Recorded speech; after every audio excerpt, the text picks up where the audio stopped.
2016 has been a mighty impressive year for Thomas Pieters, and the young Belgian star has been talking to Anna Whiteley about his season at this week's Nedbank Championship in South Africa.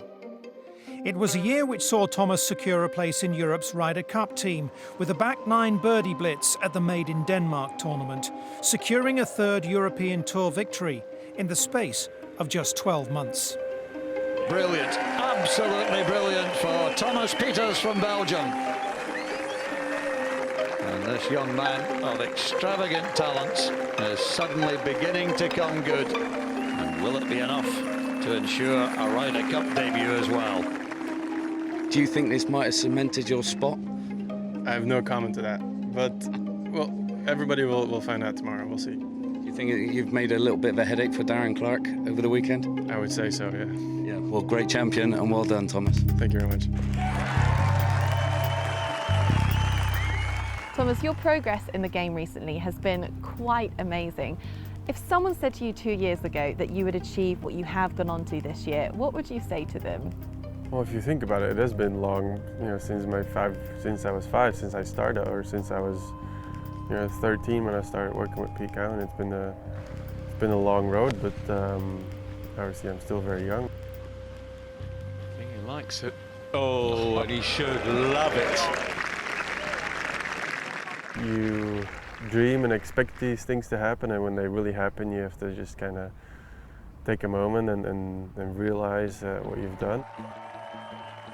The win in Denmark was brilliant. The way I closed it out, I was really proud of myself. And yeah, on Monday I was pretty stressed out because I knew I'd get a call, either good or bad news. The Wentworth Club in southeast England was the scene for the announcement of Darren Clarke's European Ryder Cup captain's picks. Speculation was rife as to who would be the final three names added to the team for the clash at Hazeltine. Ladies and gentlemen, a very warm welcome here to the ballroom at Wentworth Club in England for what's a very special day in the journey towards the 2016 Ryder Cup. Darren, there are three spaces on that board to our left. I think it's over to you to fill them. My first wild card is Lee Westwood.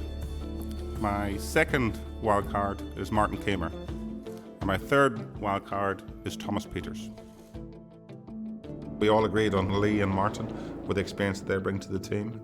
Then it came down to the choice between Luke Donald, Graham McDowell, Russell Knox and Thomas Pieters, and finishing fourth in the Olympics, second in Czech, and then winning in the fashion and manner that he did in Denmark just pushed him over the edge for me. Thomas, many congratulations. Just tell us how the last 24 hours have been for you since you got the call from the man on my left.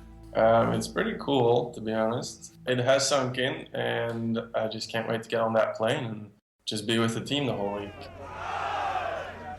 Thomas was one of 6 rookies in Darren Clarke's team, and after losing his opening day foursomes match alongside Lee Westwood, the Belgian combined brilliantly with Rory McIlroy, helping to breathe new life into the European effort. They won all 3 matches together, and Thomas then beat JB Holmes in the Sunday singles to cap a hugely impressive debut, ending up with 4 points from 5 matches. Do you feel different after the Ryder Cup? Do you feel like it's changed you as a player at all? I feel more tired. No, it hasn't changed me. Maybe some more confidence going forward, but just to know that you can perform under that pressure. It's always nice, and I have to prove that I can do it in these kind of tournaments or in the majors. I'll look back at the Ryder Cup as with good memories, but we didn't win, so that's a bummer. Well, one part of your year that some people may have already forgotten about was you finishing 4th at the Olympics. How big was that week for you, and did it finish up more important than you thought it would?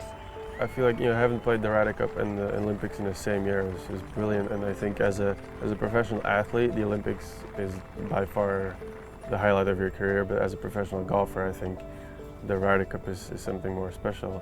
Competing for your country in the Olympics was amazing. There's so many people during the golf tournament as well, which made it pretty cool. A gazillion people watched it on TV, so that was cool as well. And I know how much it meant to me when I finished on Sunday, and I finished fourth, and you realize you have to wait 4 years to give it another shot. That was a tough one to take, yeah. Now that the world saw how much it meant to you as professional golfers to be there, do you think the guys who didn't make it this year will want to play in 2020? Yeah, 100% sure, yeah. Us that have played have put out, I think, a very positive vibe about the Olympics, and I think some guys, I won't name names, but have regrets already for not playing it. So after such a successful year, the potential that you have going into 2017 is just huge. What would you love to achieve next year? I'd like to, contend in majors, and that's what everybody wants to do. But if I could sneak a win maybe in one of those in the next 5 years, I'll be quite happy.